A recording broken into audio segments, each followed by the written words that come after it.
warahmatullahi wabarakatuh.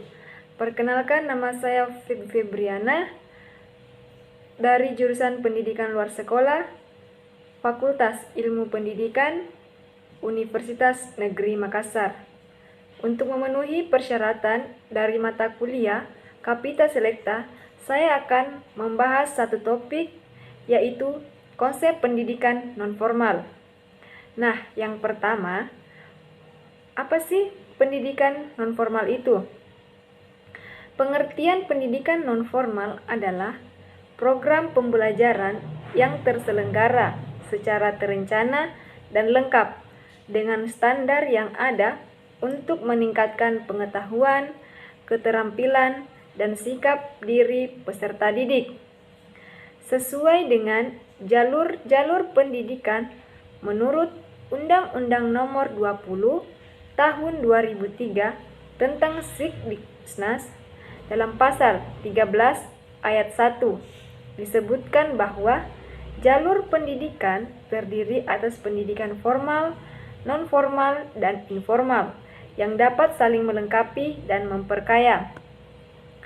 Kemudian, konsep dasar pendidikan non-formal. Dalam Undang-Undang 1945, Pasal 28 ayat 1, setiap orang berhak mengembangkan diri melalui pemenuhan kebutuhan dasarnya, berhak mendapat pendidikan dan memperoleh manfaat dari ilmu pengetahuan dan teknologi, seni dan budaya, demi meningkatkan kualitas hidupnya dan demi kesejahteraan umat manusia. Dan Pasal 31 ayat 1, setiap warga negara berhak mendapatkan pendidikan. Kemudian juga ada 8 standar pendidikan nonformal. Sesuai dengan dasar atau asas pendidikan nonformal, maka dalam program pembelajaran diselenggarakan dan dirancang berdasarkan kelengkapan 8 standar nasional pendidikan, yaitu yang pertama, tujuan, di mana jangka pendek yang berupa kemampuan fungsional untuk kepentingan saat ini maupun masa depan, menekankan kepada kompetensi dan tidak menekankan pentingnya ijazah. Kemudian yang kedua, waktu relatif singkat, mulai yang berapa hari sampai berapa minggu, dan pada umumnya kurang dari 1 tahun. Kemudian juga yang ketiga, persyaratan peserta didik. Nah, persyaratan untuk mengikuti program pendidikan adalah kebutuhan, minat, dan kesempatan. Kemudian yang keempat, isi program atau kurikulum. Kurikulum berpusat pada kepentingan dan kebutuhan peserta didik. Kemudian yang kelima, program pembelajaran. Struktur program pembelajaran bersifat luas. Jenis dan jurusan program kegiatan bervariasi. Kemudian yang keenam, proses pembelajaran. Proses pembelajaran berpusat pada peserta didik, dipusatkan di lingkungan masyarakat dan lembaga, serta berkaitan dengan kehidupan peserta didik dan masyarakat. Kemudian yang ketujuh, hasil belajar. Hasil belajar diterapkan langsung dalam kehidupan dan lingkungan pekerjaan atau di masyarakat. Kemudian yang delapan, pengawasan. Pengawasan dilakukan oleh pelaksana program dan peserta didik, dan pembinaan program dilakukan secara demokratis. Selanjutnya, ada satuan pendidikan nonformal di Indonesia. Nah, beberapa satuan pendidikan nonformal yang ada di Indonesia diantaranya, yang pertama, lembaga kursus, misalkan kursus bahasa Inggris profesional. Kemudian yang kedua, lembaga pelatihan. Yang ketiga, lembaga kelompok belajar. Yang keempat, pusat kegiatan belajar masyarakat dan majelis taklim. Ada juga satuan pendidikan sejenis, terdiri atas rumah pintar, balai belajar bersama, lembaga bimbingan belajar, serta bentuk lainnya yang berkembang di masyarakat dan ditetapkan oleh Direktur Jenderal Pendidikan Anak Usia Dini, nonformal dan informal.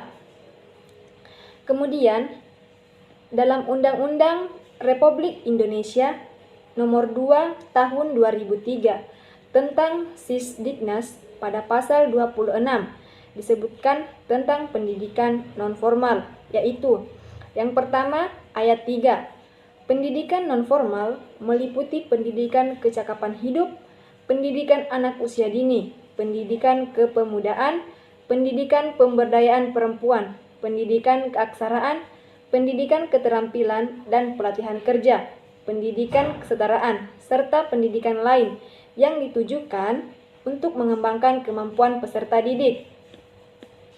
Kemudian yang kedua, ayat 4. Satuan pendidikan non-formal terdiri atas lembaga kursus, lembaga pelatihan, kelompok belajar, pusat kegiatan belajar masyarakat, dan majelis taklim, serta satuan pendidikan yang sejenis. Kemudian yang ketiga, ayat 6. Hasil pendidikan non-formal dapat dihargai setara dengan hasil program pendidikan formal setelah melalui proses penilaian penyetaraan oleh lembaga yang ditunjuk oleh pemerintah atau pemerintah daerah dengan mengacu pada standar nasional penilaian. Nah, selanjutnya fungsi pendidikan non-formal bagi pendidikan formal. Yang pertama, pelengkap pendidikan formal, di mana pendidikan non-formal menyajikan kegiatan belajar yang tidak disampaikan di sekolah.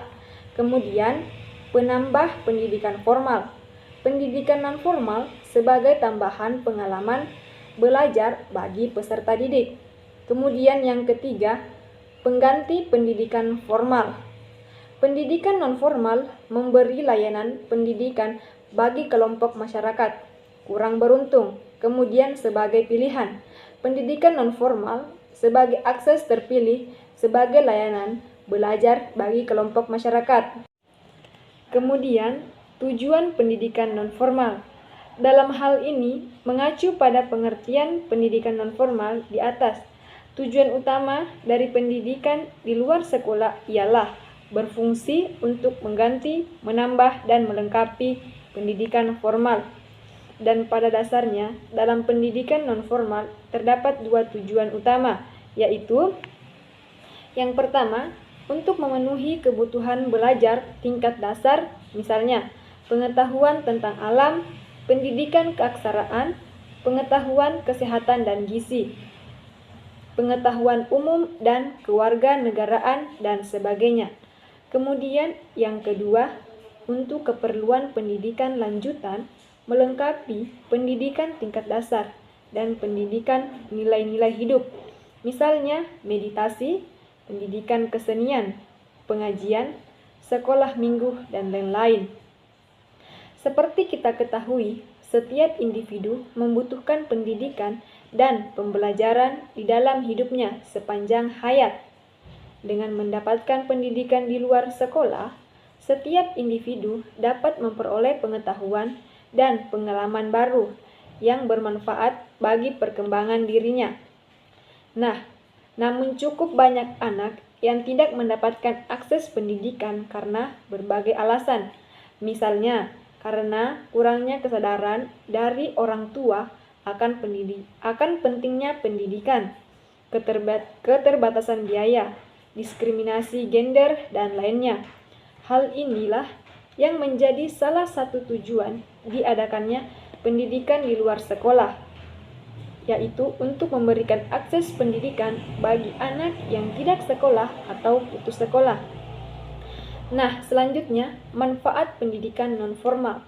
Pendidikan non-formal mempunyai manfaat secara institusional yang memungkinkan warga masyarakat memiliki. Yang pertama, kesempatan mengembangkan kepribadian dan mengaktualisasikan diri. Kedua, kemampuan menghadapi tantangan hidup baik dalam lingkungan keluarga maupun dalam lingkungan masyarakat. Kemudian yang ketiga, kemampuan membina keluarga sejahtera untuk memajukan kesejahteraan umum. Kemudian yang keempat, kemampuan wawasan yang luas tentang hak dan kewajiban sebagai warga negara. Kemudian yang kelima, kemampuan kesadaran berbangsa, bernegara, dan bermasyarakat dalam rangka pembangunan manusia dan masyarakat. Kemudian yang terakhir, kemampuan menciptakan atau membantu menciptakan lapangan kerja sesuai dengan keahlian yang dimiliki. Kemudian jenis-jenis pendidikan nonformal. Yang pertama, Balai Pengembangan Pendidikan Luar Sekolah dan Pemuda atau BPPLSP adalah unit pelaksana teknis di lingkungan Departemen Pendidikan Nasional di bidang pendidikan luar sekolah. BPPLSP mempunyai tugas melaksanakan pengkajian dan pengembangan program 23 serta fasilitasi pengembangan sumber daya pendidikan luar sekolah berdasarkan kebijakan Departemen Pendidikan Nasional. Kemudian yang kedua, Balai Pengembangan Kegiatan Belajar atau BPKB adalah unit pelaksana teknis di lingkungan Dinas Pendidikan Provinsi dan bidang pendidikan luar sekolah. BPKB mempunyai tugas untuk mengembangkan model program pendidikan luar sekolah sesuai dengan kebijakan Dinas Pendidikan Provinsi dan karakteristik provinsinya. Kemudian yang ketiga, Sanggar Kegiatan Belajar atau SKB. Nah, SKB adalah unit pelaksana teknis Dinas Pendidikan Kabupaten dan Kota di bidang pendidikan luar sekolah atau pendidikan nonformal.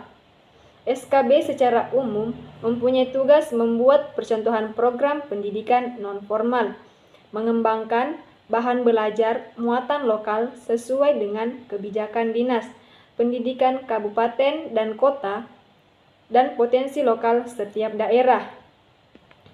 Dan yang keempat, Pusat Kegiatan Belajar Masyarakat atau PKBM, di mana PKBM adalah suatu lembaga milik masyarakat yang pengelolaannya menggunakan asas dari, oleh, dan untuk masyarakat. PKBM ini merupakan wahana pembelajaran dan pemberdayaan masyarakat sehingga mereka semakin mampu untuk memenuhi kebutuhan belajarnya sendiri. PKBM merupakan sumber informasi dan penyelenggaraan berbagai kegiatan belajar pendidikan kecakapan hidup sebagai perwujudan pendidikan sepanjang hayat.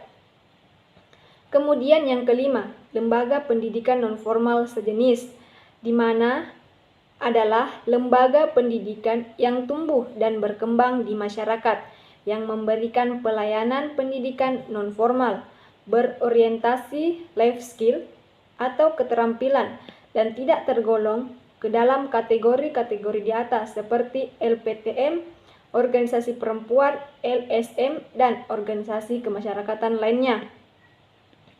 Dalam hal ini perlu disadari bahwa pengembangan masyarakat itu akan lancar apabila di masyarakat itu telah berkembang motivasi untuk membangun serta tumbuh kesadaran dan semangat mengembangkan diri ditambah kemampuan serta keterampilan tertentu yang dapat menopangnya dan melalui kegiatan pendidikan khususnya pendidikan nonformal diharapkan dapat tumbuh suatu semangat yang tinggi untuk membangun masyarakat desanya sendiri sebagai suatu kontribusi bagi pembangunan bangsa pada umumnya.